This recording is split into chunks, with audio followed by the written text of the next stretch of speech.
Okay, so hello everyone. Welcome to your Actuarial Science webinar for PGT.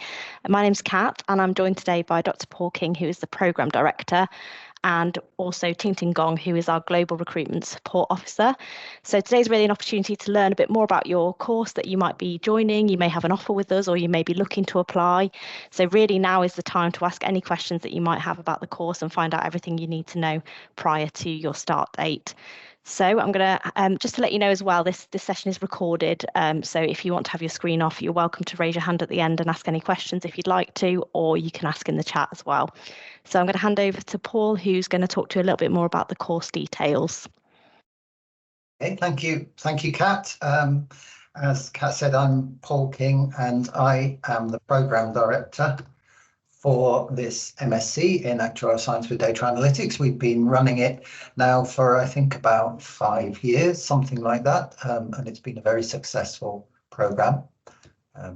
So I'll start off. I've got a few slides. Some of them have got quite a lot of detail in, but all of this detail you can find also on our website, so you don't need to have to try and capture it now if you don't want to. So just to say, one of the key points about this programme is it's accredited by the Institute and Faculty of Actuaries, the UK actuarial profession, but that's also a global actuarial profession. And we offer the opportunity to gain exemptions from 2 sets of the actuarial exams, the earlier set, so that's the core principles and the core practice stages.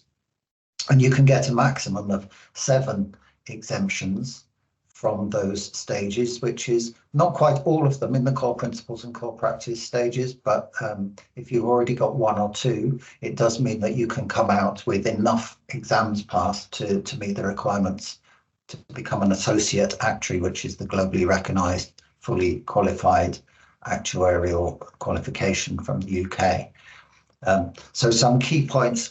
Not only do we cover the syllabuses of the actuarial exams, but we will give you a good grounding in data science, which these days, of course, is at the root of nearly everything in finance and actuarial work. So a number of our students do go on to take jobs which are not strictly actuarial traineeship type jobs, but they are more involved in that data science side of work, usually in companies that are interested in actuarial side of things, but not always.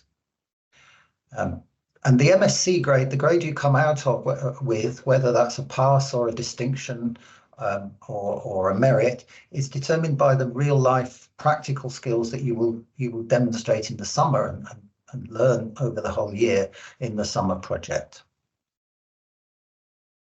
And our academic team includes 5 qualified and experienced actuaries. So all of us have worked in the actuarial industry, most of us in the UK, but one of us is German, qualified in Germany, and worked in life insurance in Germany. So we have a range of experience and quite deep experience, not only in industry, but also in working with the actuarial profession on the education side.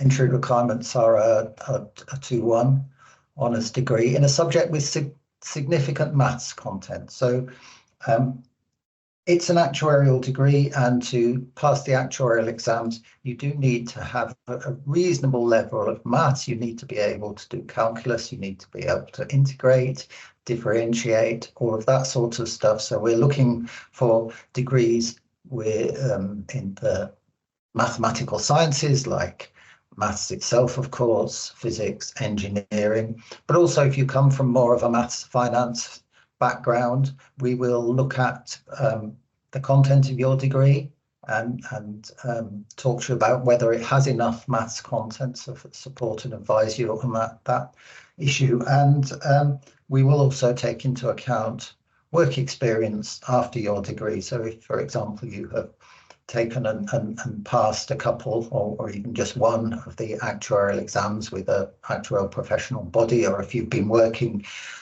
in an actuarial company, we'll take that into account as well. And you have to have English to that standard. We are looking for people who know something about the actuarial work, because that is the strong motivation to do well on this program. We want everyone who comes to do well, and therefore we want you to know why you are coming, and that means that you are interested in doing actuarial science. So we do want something in your personal statement that tells us why you wish to become an actuary. Okay, so that's the entry requirements. I'm very happy if you have any questions about that for you to ask them at the end or contact us directly. I want to give you an idea of the sort of subjects that you will be studying. And this first slide shows the actuarially related subjects that you will do in the first 2 semesters. These are the taught semesters. So the course consists of a semester between September and December, semester 1, another semester between January and the beginning of April. They're the taught semesters, and then in the summer you will do project work mainly. So these are the ones that are taught in the taught semester. And one important thing to say about the program is most of the modules are optional. And that's to give you as much flexibility in choosing the actuarial exemptions that you want to aim for, particularly for people who maybe have already passed or been exempt from a number of these actuarial subjects. So on this slide,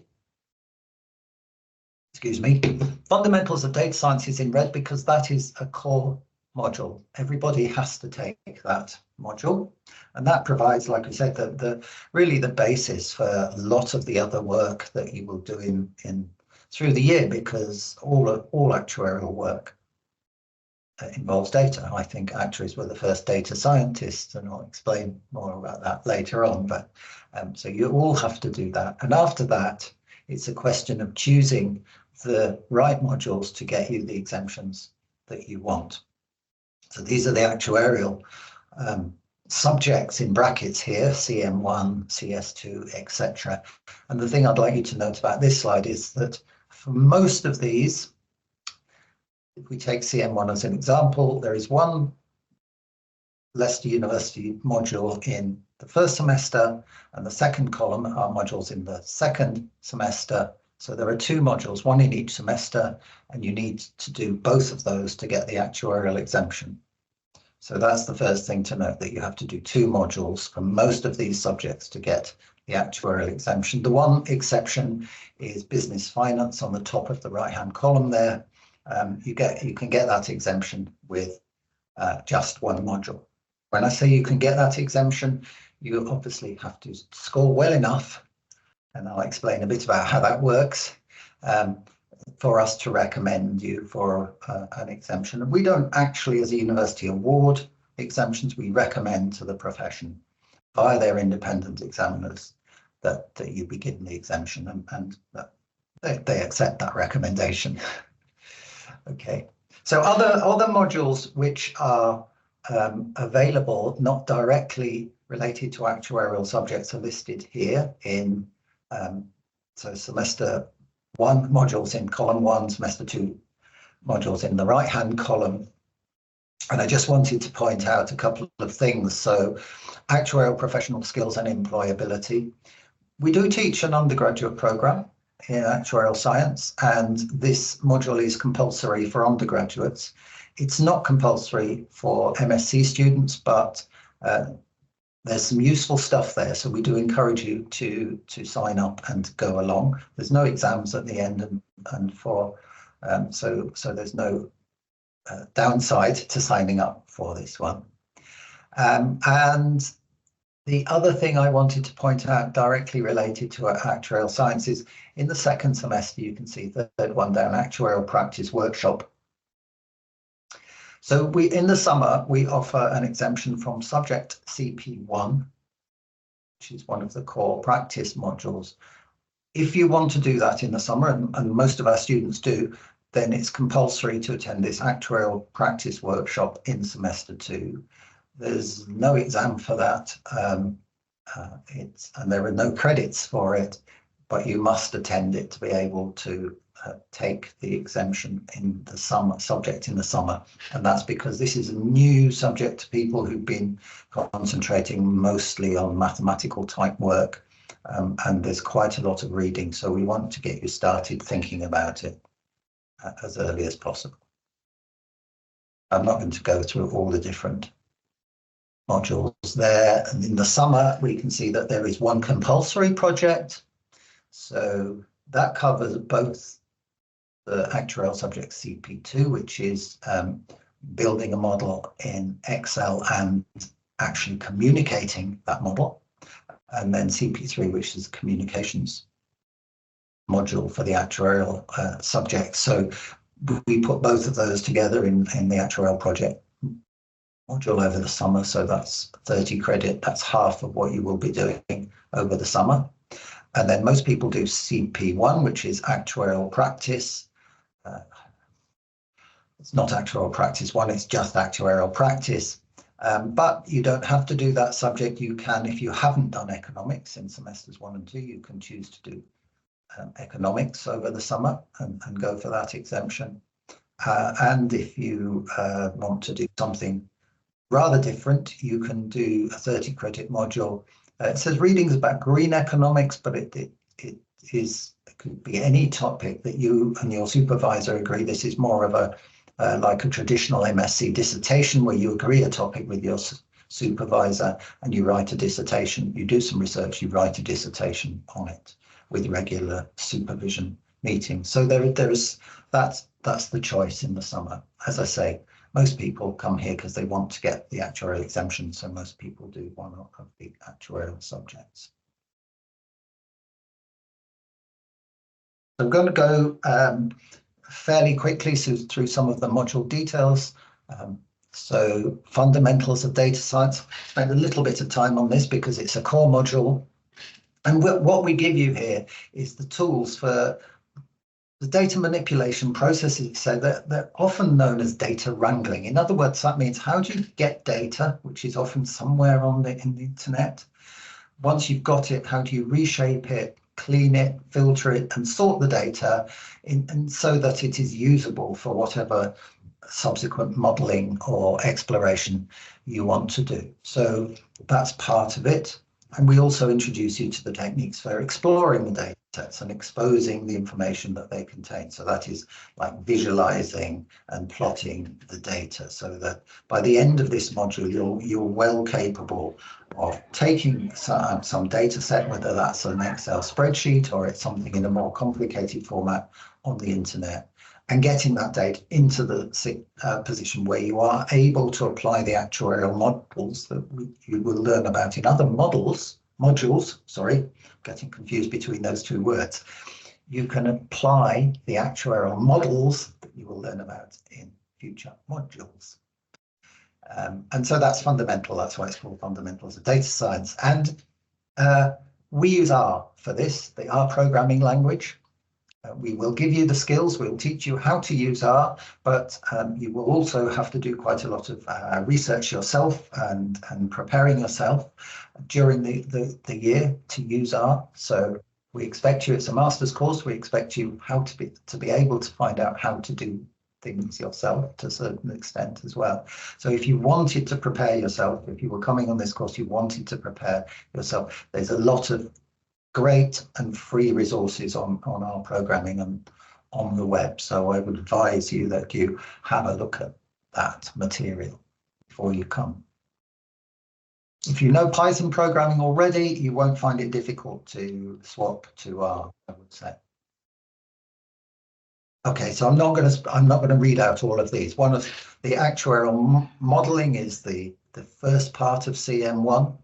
As I've said before, and that's essentially about how to deal with interest rates and cash flows, and the actuarial part of that. So there are lots of people who value cash flows, the sort of people who work as investment analysts or investment researchers value cash flows in the same way that actuaries do, to decide whether a share price is high or low. The actuarial bit is that we have payments which are contingent, as we call it. In other words, they depend on whether someone is, for example, alive still. You only get your pension while you're alive, or perhaps it's a sickness insurance policy which you only get if you're sick. So there's a probability of being alive or dead or sick or whatever that is included in these calculations. We also teach financial engineering. So this is, well, if I said it in the shortest way possible, it's about how to value options. A lot of it is about how to value risk in markets and value options. It's the sort of stuff you would learn if you did an MSc in financial mathematics. You will have to do some statistics. So the actuarial statistics subject, CS1, is the sort of basic statistics that is on this slide. And you will need to use R there to show that you know not just the theory behind the statistics. We're not so interested in proving the mathematical basis behind the various statistical methods. We're more interested in showing you know when it's appropriate to use a particular method, and you can use R plus the data skills that you've learned in fundamentals of data science to actually to get some information out of the data and to know that that information is reliable. That's the point of statistics. So you will cover that. Another subject, risk modelling and survival analysis, is the CS2 subject. And in our programme, that's covered by the two modules, Markov processes and survival models.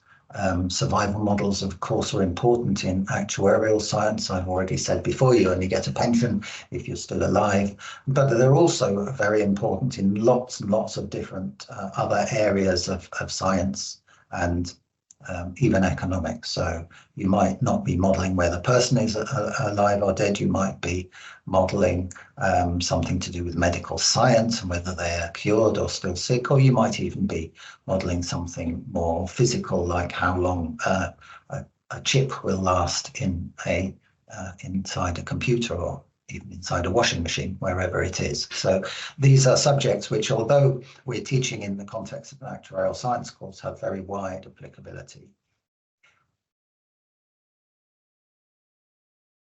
Business finance is the subject I told you that you could get the exemption with only one module, and it covers all of the sorts of things you might imagine from the title of that course. So this is really understanding how you find information about companies from the information that they publish in their annual reports and accounts and other places, and to be able to make judgments on whether those companies are a safe investment for example, for an insurance company or a pension scheme, or indeed an individual. So that's the sort of financial analysis, again, that is taught on a lot of finance programs.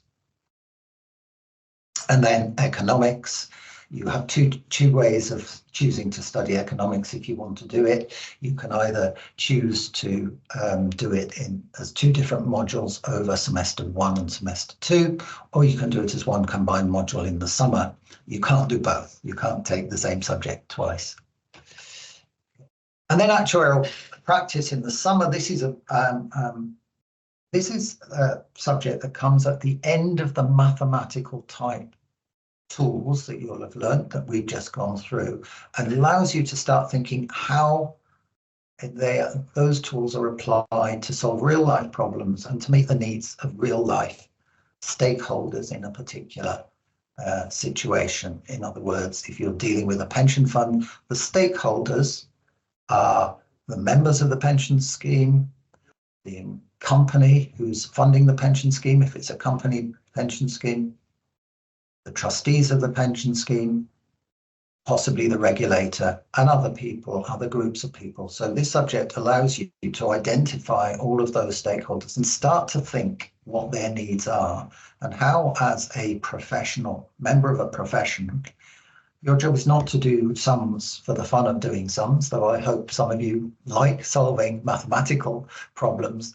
Your job is to solve those problems because you want to give a real benefit to the people who are the stakeholders in the particular situation you're talking about. And that's what this subject is all about. And in the actuarial world of qualifications, it is one of the first parts you need to move on to the Chartered Enterprise Risk Actuary qualification. That's a high-level qualification. You have to take some of the more advanced actuarial exams outside of the university, but it's another globally recognized qualification. I've already spoken about the actuarial project, so I'm not going to spend too much time talking about there. As I said, the CP2 part is about modelling, and the CP3 part is about communication. Both of them absolutely core skills if you want to be an actuary, or if you want to be lots of other things. Okay, and so just to say a few words about the actuarial profession, if you weren't aware, so it's very much a global profession. The International Actuarial Association has 74 full members, and I put some of the logos on there, a fairly random selection of the logos, but some of the really associations with very big memberships. The IFOA, of course, the Society of Actuaries in the US, the Institute of Actuaries of India, and China Association of Actuaries. All of these bodies have large memberships. In the bottom right hand there, we've got the Finnish Actuarial Association. I suspect that has a rather smaller membership. And as I said at the beginning, I think that data sciences, actuaries were the very first data scientists. So we have a picture here of the first life tables that were drawn up, and the first logarithmic calculation tool. That's the Napier's bones that's in the middle there, and there's a picture of Sir Edmund Halley, who was a famous English astronomer in 1693. He published the first life tables. So the profession has been working with data and with calculation tools for a long time, and that's why I can say we're the first data scientists. Now it looks a lot more like this. So there's some sort of data dashboard that I picked more or less at random from the web there, and the sort of work that you might get involved in, very topical with the changes we're seeing in climate and the consequences of that. I saw the temperature in New Delhi in the last couple of days got to be over 50 degrees.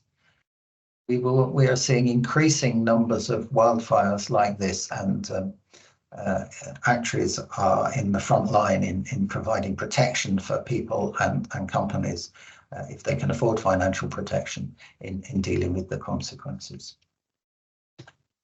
Okay, so as I say, our students go on to work in a wide variety of areas, so data science, some of them pensions, both in consultancy and working, for example, for the government regulators. You have a good background to go into work in insurance. More and more people are going to work in general insurance, casualty insurance, as they call it in the US. And some people go and work in investment and also in healthcare insurance. Lots of opportunities.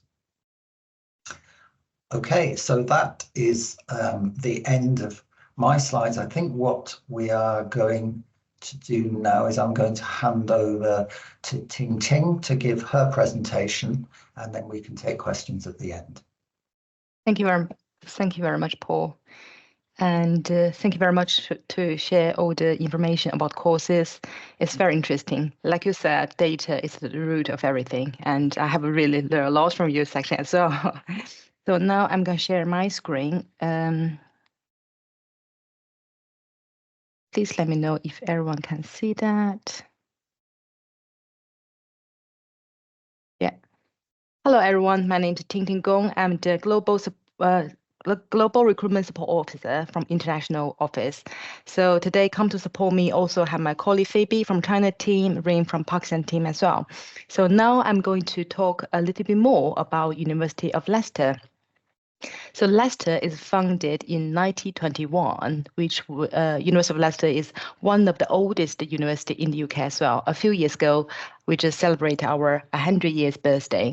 And all courses not only focus on theories, but also we focus a lot of practical skills. And University of Leicester is really intensive research universities. So we do a lot of research and put outcomes into our teachings to make sure everyone knows the up-to-date information about our courses. And also, like Paul mentioned, we have a lot of case studies and we bring real-world cases to our courses, to the content as well. So make sure you have the really hands-on experience as well. And our organization is a really, really massive organization. We have 26,000 students, 21 students studying on campus, and also we have 5,000 students studying online as well. University of Leicester is a really, really diverse university. So 1 out of 4 students is international, and they are come from over 150 countries. So it's a super diverse, and it's very easy to see yourself in this organization. You can see yourself from different coaches, from the same coaches as well. And our staff is really friendly, and we always welcome you as well. Now I'm going to share a little bit our rankings. So in the world ranking system, there is a lot of ranking system, but I'm not going to through one by one. You probably can't remember any of them. So I just want to point to 2. So one is Times ranking. We are the 26th in the UK. And the QS rankings, we are 272 in the QS as well. So University of Leicester is one of the prestigious university in the UK. And we have a huge contribution to a lot of industries. So for example, in 1984, and the DNA fingerprint was found out by our professor in the School of Genetics. So, and if you're interested in the UK culture, you probably know the Richard Third, and his body was found out by our University of Leicester's professor and the car park in Leicester. So it's really interesting. And we are intensive research universities, and we do a lot of research, and we have a huge contributions to a lot of industry in the world. And now I'm going to share with you where the Leicester is. So you can see from the map on the left, so Leicester literally is the heart of England. So we have a great location. To the second biggest city, Birmingham, you can see here, we're only 50 minutes journey. To London, we're only 1 hour away, 63 minutes away. So it's really, really convenient location. And if you want to travel to Europe, it's very convenient as well. So I have 2 airports you can fly to. One is the East Midlands. It's only 40 minutes journey by cab from campus, and the other one is Birmingham. Birmingham is great, have a lot of good links to Europe, and sometimes you can find a lot of budget airline to fly there as well. Sometimes travel to Europe is cheaper travel to London. So Leicester has a great location, and we are the 10th largest city in the UK. And now I'm going to share with you where our university is. So University of Leicester is a part of Leicester, and we are a short walk to train station, only 10 minutes. So if you want to go to the city center, only 15 minutes short walk as well. So just save you a lot of time to commute and save a lot of money to transportation as well. And Leicester is a really vibrant city with a lot of things, a lot of places you can go to explore, and you will never feel bored in Leicester. So if you are interested in the museum art, you can go to the Museum Art Gallery, which is very close to our campus. If you are if you're interested in the space or science, you can go to National Space Center, which just opened up. And if you like to theaters, movies, or shows, you can just go to the theater to explore as well. And I think the most amazing thing of Leicester is it's just very green. It's green everywhere. So if you live in the campus, the Victoria Park is just next to the campus. So if you live into the campus, when you open the window, you literally can see the Victoria Park. At the moment, just a really nice place to grab a drink or grab a coffee, grab a book to read over there. The other fantastic thing of Leicester is we are really, really affordable. International students come to UK, it can be very pricey, and our city is very affordable. So a lot of students, before they come to Leicester, they ask me, thinking how much I need to spend a month. So literally you can spend £100 to £400 to survive a month. Of course, doesn't really including the rentings, but it also depends on buying behaviors. But if you have a tight budget, Leicester definitely a really, really good choice for you. Nice slides. I'm going to share about our Leicester, our campus location.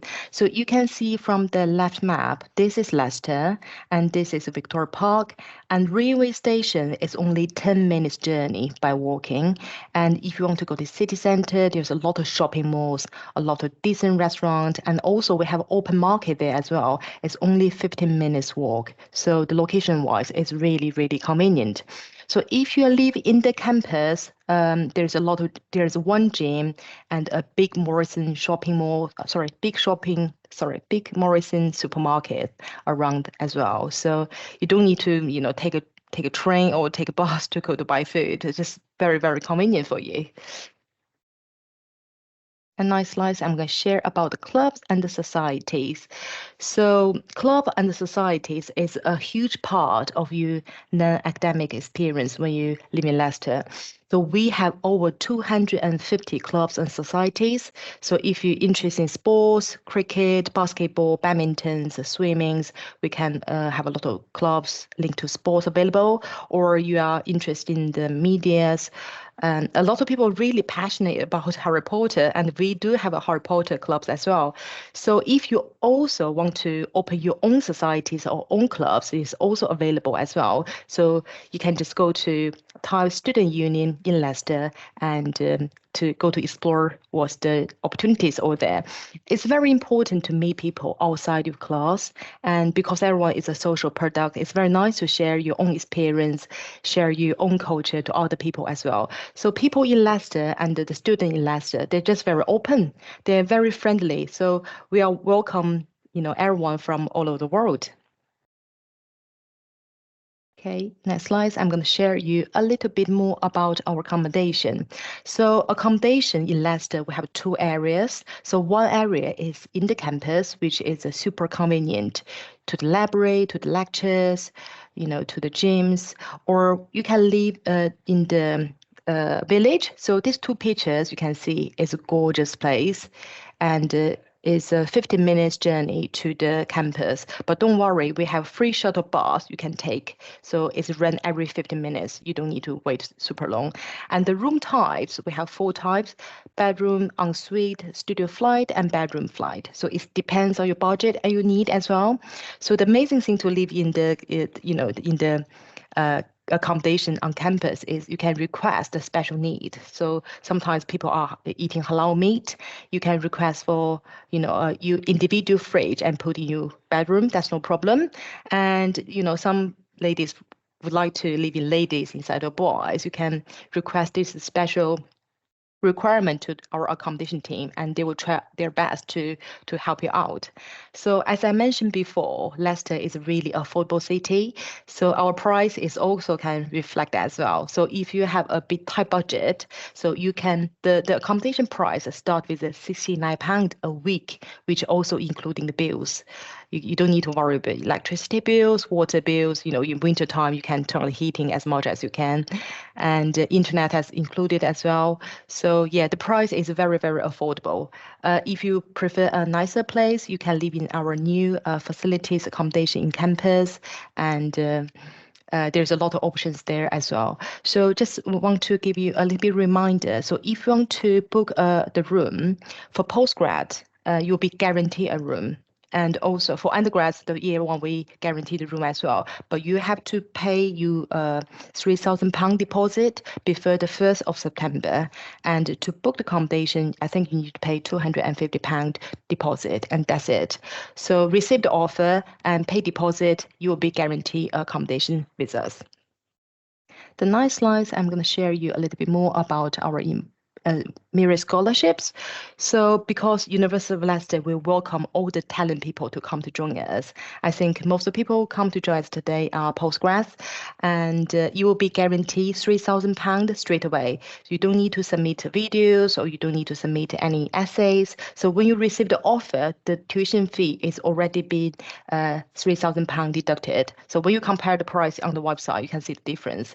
However, if you achieve the UK first class degree, and if your academic performance is really strong, you'll be eligible to apply for £5,000 tuition fee straight away.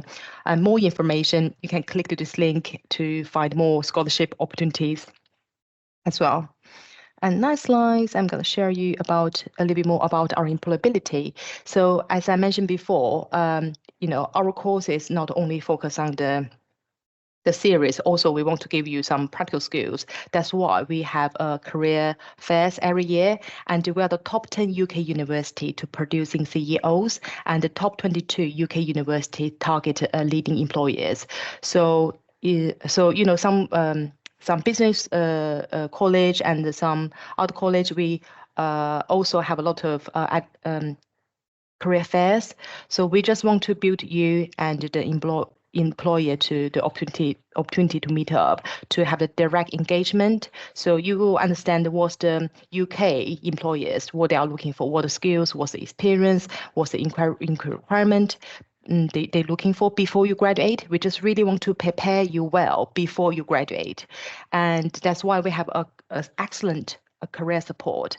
So you can book one-to-one appointment by our any career related inquiries. So when you registered, you have a My Career portal. So when you log into it, you can book appointment with our career consultancies. So it's very flexible as well. You can book online consultancies, or if you prefer talk to them in person, you can just meet them in person, or you prefer phone calls, you can phone them as well. And we aware sometimes you have classes and daytime, so evening slots is also available for you as well. And you can book as much as possible till you feel confident to do interviews, till you're confident to apply for jobs. And also we have a big online database resource as well. They have a lot of CV template and also job opportunities alert as well. So when you sign in My Careers, and you just put like what kind of job you're looking for, maybe internships, part-times, or even full-times. And when you set up these settings, and we will send you the opportunities when it's coming up.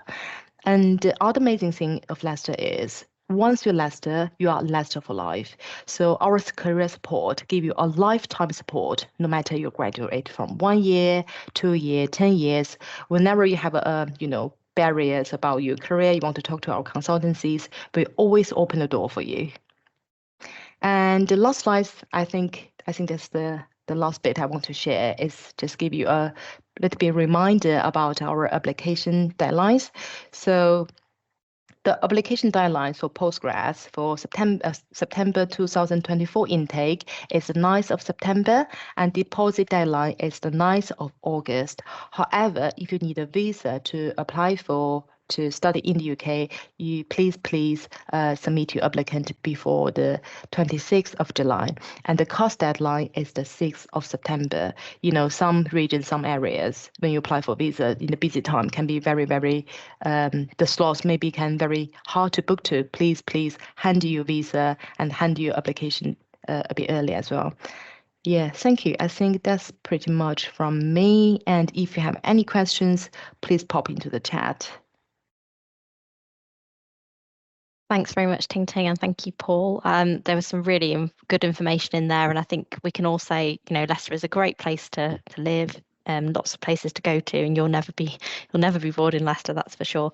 There is a question that's come in the chat, which I believe Paul is answering now. But has anybody got any other questions they want to ask about Leicester or their application? Then feel free to raise your hand, or if you want to pop the question in the chat, we're happy to help with that. Philip, yes. I'll just take you off mute. Okay, thank you very much for organizing this webinar. It has been very helpful. So I believe that most of us are ready to put in the work to succeed in our postgraduate studies. but some of us, including myself, will require more guidance than others. If there is one thing I did not really like about my undergraduate university, it is the lack of support we got from many of our lecturers. So I would like to ask especially Dr. King, if there will be enough support from lecturers for students who are willing to work very hard, but will need all the guidance they can get. So that's my question. Yes, of course, thank you. And it's a very good question. We think this is very important. All lecturers who teach a particular module will hold office hours when they are accessible to students to contact them. But essentially, we have a rule that if you contact a lecturer by email, they should give you a response within 24 hours. So we think it's important to keep in touch with students. Every student also will have a personal tutor, and they will meet regularly with their personal tutor. And that's another route of raising questions and getting support with more general things like study skills and perhaps job applications. And we also have a number of resources within the university. So we have a Centre for Academic Achievement, which is based in the library, and they provide a lot of help, particularly, I think, to international students on maths, if you want a bit of help with maths and statistics, but also on things like academic writing and general study skills. So there are a lot of sources of support for people who, like yourself, and I'm sure most of the people here who are willing to seek them out and work hard. Thank you, Paul, and thanks for the question. So, like I say, it's a really important thing that students get supported, and across the university as well, we operate with an open door policy. So, as Paul says, you know, the standards there are to get back to you within 24 hours. So you'll always have that support for you. Has anyone else got any other questions they'd like to ask? I can see somebody is typing in the chat as well, but perhaps I'll just take the opportunity just to say that if you come here to do actuarial science, the choice of modules can be a little bit confusing, and we want to make sure you choose the right modules to suit your needs and to get the actuarial exemption. So we will meet with every student individually in that first week when you get here to discuss your aims for the course, to make sure you're signed up for the right modules. And that's the first point where you will have the opportunity to discuss if you think you could do with any extra help, and we can point you in the right direction at that stage. So we'll meet with you very early on to discuss those things. That's why I want to let me get an advert in here. It's important to turn up on time. It's really important, and this will be true whatever MSc, wherever you sign up and whatever you're going to do. Try and get to the university on time and not be a week or two late, because you'll miss a lot if you arrive a week or two late.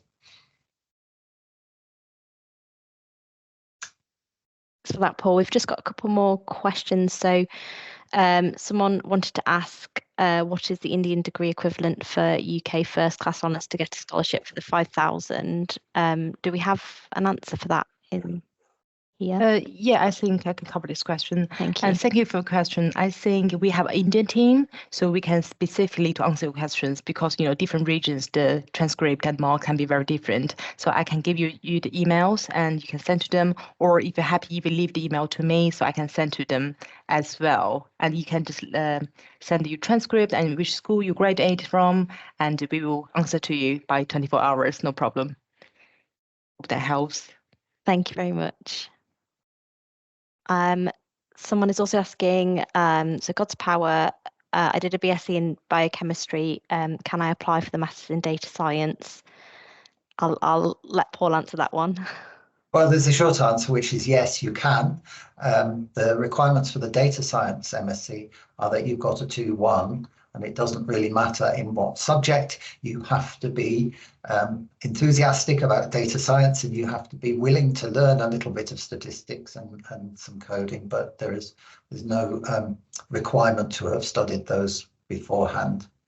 So yeah, please do have a look at that and apply if you think that it meets your need. I can pick up the next question. So there was a question about how many qualified FIA are there in the teaching staff team. At the moment, we've got 5 qualified actuaries in the school. One of them is the head of school, so she's a bit busy at the moment being the head of school, but we do have quite a lot of like I say, qualified actuaries. We also have one of our teaching staff is actively taking the actuarial exams and is very nearly qualified. We have graduate teaching assistants as well who have got an MSc in Actuarial Science and again are part qualified in getting close to being qualified. So there's a lot of actuarial experience and expertise in the team. Thank you very much. Chitrash, do you have a question for us? Do you want to ask us on microphone?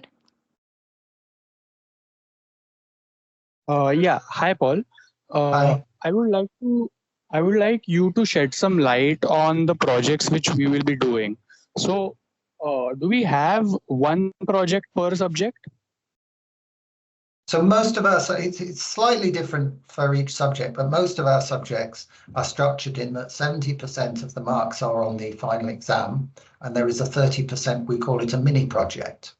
So as you go through the first 2 taught semesters, you will be doing projects all the way through. When you get to the summer, the course that is called the actuarial project consists of a number of different elements, all of which involve project work in the sense that you will go away and work on something and then submit a project at the end of it. But they're different types and shorter, sort of well specified. So the course is not the same as some other, let's say, a more traditional MSc where you spend the whole summer perhaps working on a 60 credit dissertation like a research project. It's because we need to meet the profession's requirements of covering the syllabus. It's structured a little bit differently. I can just say something about the summer semester as well. Essentially, the way we structure our summer semester is that you take exams in May. Once those exams are finished, we give you a week's break, and then we start having some workshops in June and to the first week of July to cover those summer modules.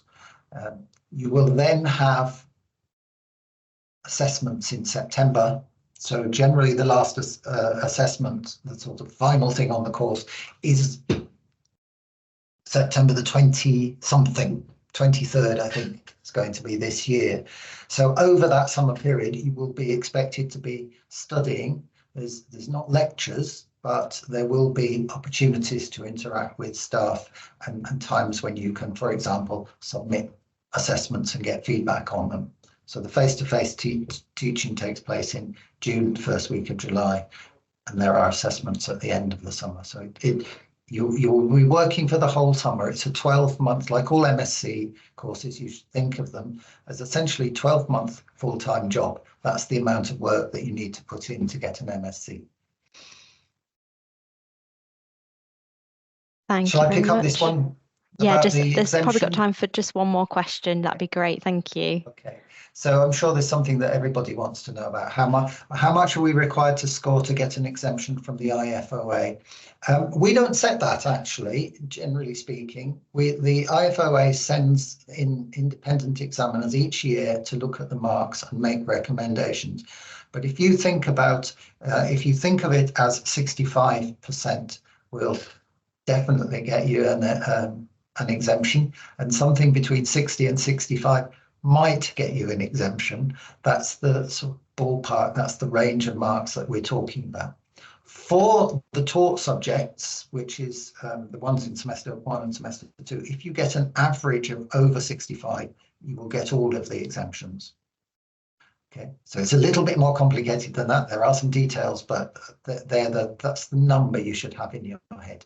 Aim for 65, well, aim for 70 and get a distinction, then you'll get all the exemptions and you'll have the best certificate as well. Brilliant. Thank you so much for that. Thanks for answering all those questions. And that kind of brings us to the end of the session now. But thank you for all your engagement, guys, and for asking lots of questions in the chat. We're really excited to welcome you in September if you've applied. Congratulations if you're joining us. And if you have got any other questions, I'm just going to post an email address for you to contact. So any questions about admissions, accommodation, how to apply, or if you already have an offer, what your next steps are. So I'll post that in the chat now. And thank you so much for joining us. Enjoy the rest of your day. Thank you, everyone. And I hope I see a lot of you in September. Thank you Very all. much. Goodbye. Have a great day. Bye-bye.